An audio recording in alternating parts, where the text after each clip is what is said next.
Hello, welcome to Sunfire Designs. Today I'm going to be doing just a regular bloom because I haven't done one of those in a little bit. And I'm going to be using these new coasters. I've used them once before in a different video, but these are supposedly plum blossom shaped. I got them on Temu. I have not been able to find them again. I did get a credit on this one because it has a line going through it, but I can still make something with it, and then if I like what I make, I can go back and put a top coat on it, and that will cover up that line if I need to. They don't have it anymore, so otherwise I would have ordered another one because these are really cute. All right, so I have mixed up my resin. It's a 1-to-1 resin, and if you aren't aware, I use Janchun resin, which can be found on Amazon. I have already I'm going to set aside right now 30 mils of resin for my white. Trying to pour that correctly, here we go. All right, and then what I'm gonna do is I'm gonna put the rest of the resin in the coasters. I'm gonna spritz them with alcohol first, isopropyl alcohol. Mine I think is 91% or something. It's one of the higher strengths you can get. And it really makes a difference when it comes to little particles or little bubbles getting stuck in the edges. Really, really, really helps way more than I thought it was going to. So, all right. And I did not fill these up all the way. I'm hoping that if they come out nicely, I can go ahead and put a back on them and to add a little dimension. I really liked it when I did that with my fireworks coasters. I really liked the dimension that the back offered. All right, so now what I'm gonna do is I'm just gonna go around and make sure that there aren't any bubbles anywhere. I don't really see any. I don't wanna add any by moving my tool around in there, but I don't see any, so I think we're good. I am gonna use my torch because the alcohol is underneath the resin and it's been there sitting there for a minute. We should be good. So I'm just gonna run the torch over it super fast. And then what I'm gonna do is I'm gonna add my alcohol inks. Today I'm gonna be using 2 different alcohol inks. I'm gonna be using T-Rex and Resin. These are my 2 favorite alcohol inks. You can get them both on Amazon. They have amazing pigment. So I'm gonna be using Jurassic Green, and then this one is Prussian Blue. And I'm gonna, because green and blue are my favorite colors, and purple. So I'm gonna do that. I might, if I've got room around the edge, I will add the purple from Resin. I don't know that I'm gonna have room around the edge. So I am gonna use 2 drops, excuse me, 2 drops of the green so that the green doesn't get eaten up by everything else around it. And then I'm gonna go around with the blue. And I really love this shade of blue. It just comes out so pretty. All right, and it looks like I don't think I'm gonna do the purple because this is spreading out nicely and almost to the edge. Actually, I think I'm gonna do the purple on this one because it's not spread out quite as much. It is a little lopsided, but I think I can fix that with the alcohol ink.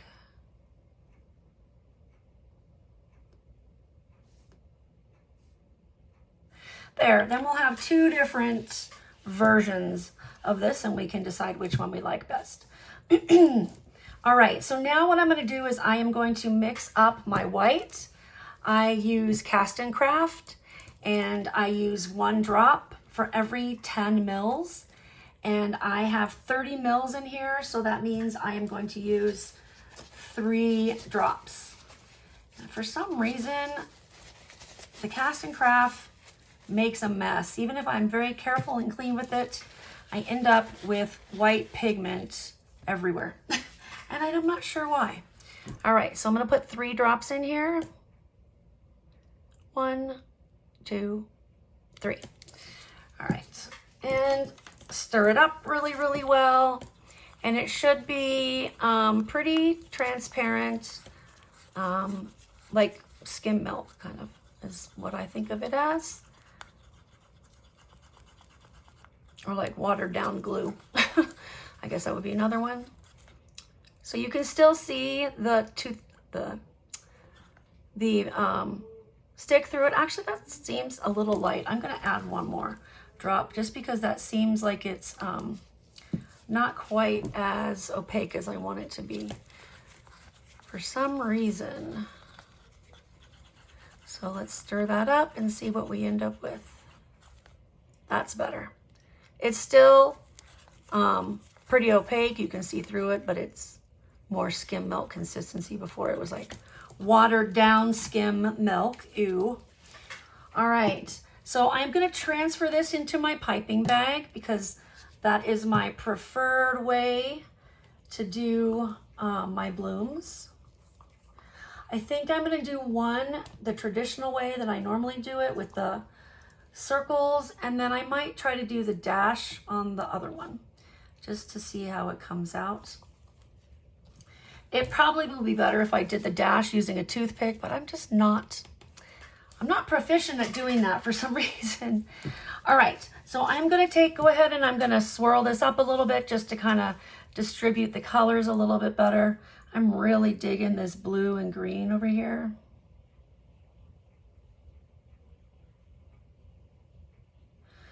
I really like that. That's really pretty. All right, and then over here, and I always start in the middle and work my way out. This one's really pretty too.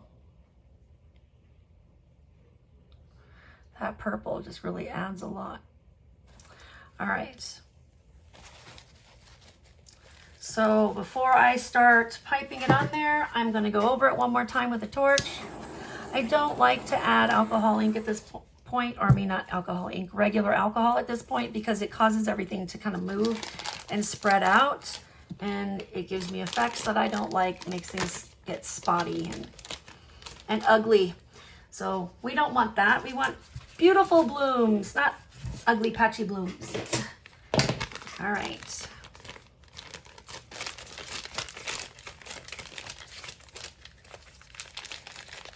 All right, here we go. I'm gonna snip the tip of it off. I'm gonna do it off screen though, because these little tips tend to go and fly, and I do not want it to end up in my resin. So I'm gonna do that over here. Sorry you cannot see it, but I'm pretty sure by now you understand how I do that. All right, I just clipped the tip of it off. I'm gonna see if that's enough.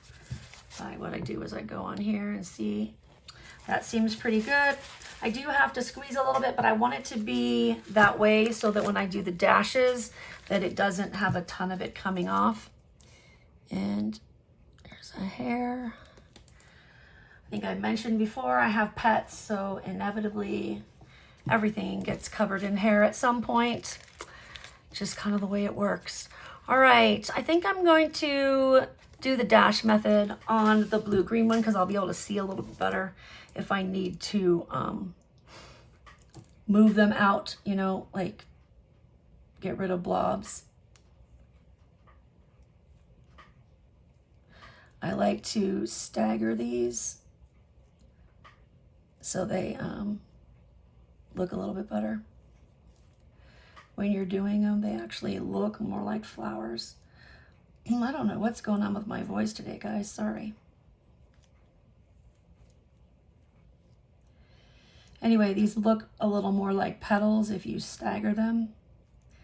You don't want them to be in straight lines coming out.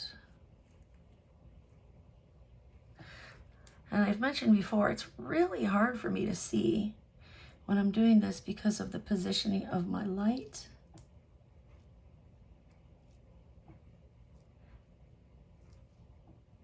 So hopefully I'm not overdoing this. I think I got that all. I will go back and remove the blobs here in just a minute. So for this one, I'm going to start on the outside and go in because it is not a perfect circle. That way I get good coverage. And I am going to just go around the outside. I'm going to make, it's almost like a, it's like circles, but it's kind of, you know, wiggly when we first start, and then as we get closer to the middle, it will end up being more circular. There we go. All right, so I'm gonna start off and I'm going to try to fix these little blobbies here because we don't want to have blobbies. We want to have nice uniform as possible lines, and I'm probably going to miss some because it's kind of hard to see in here with the light and with the darkness of the colors, even the ones I did towards the outside, just the reflection and then the lights kind of really make it hard. And I'm just going to spread these out a little bit so that they are not, they don't have like a blob and then a line. Hopefully I got all those. All right, now for this second side, what we're going to do is I'm going to do my normal where I pull in and go out. So here, wherever there is a dent that goes in, I'm going to pull in, and then here I'm going to go out. So this will make quite a few petals. I am having issues speaking today, apparently. I'm not going all the way to the center because I don't want the green to disappear, because I think it looks really cool with the purple and the green. Should I leave it like that? I think I'm gonna go out. There we go.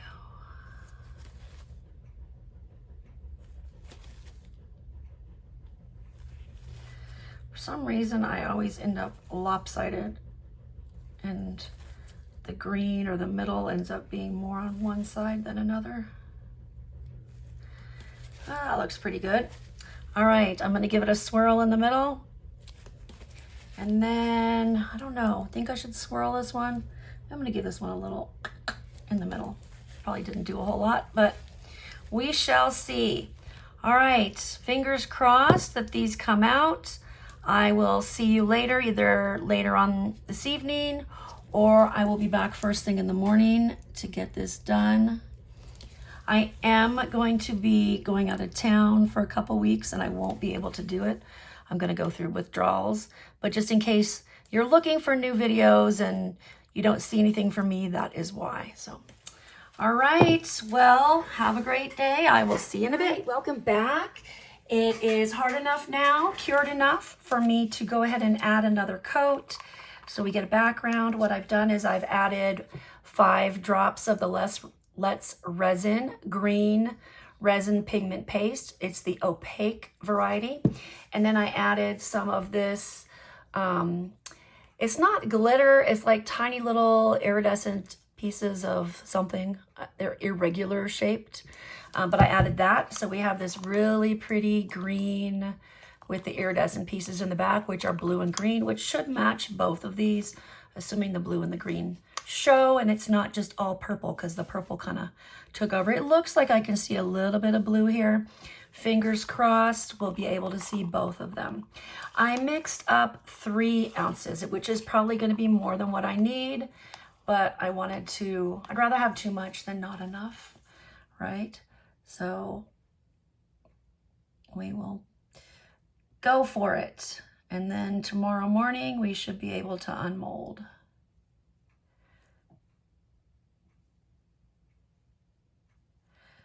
Okay.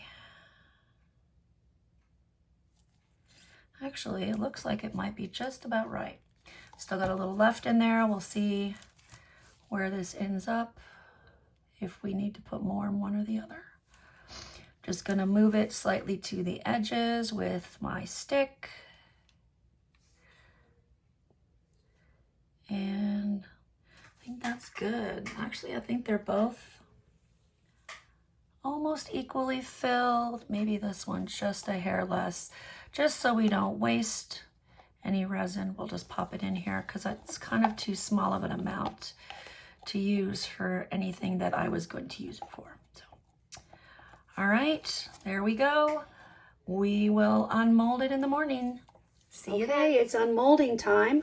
Let's see how these turned out and if the background helps make them look pretty cool. I'm cautiously optimistic. We'll see. All right, Here we go, first one. Ooh, I like that. The background makes it kind of hard to see the petals. So let me put it back on here. Let's see. That helps a little bit.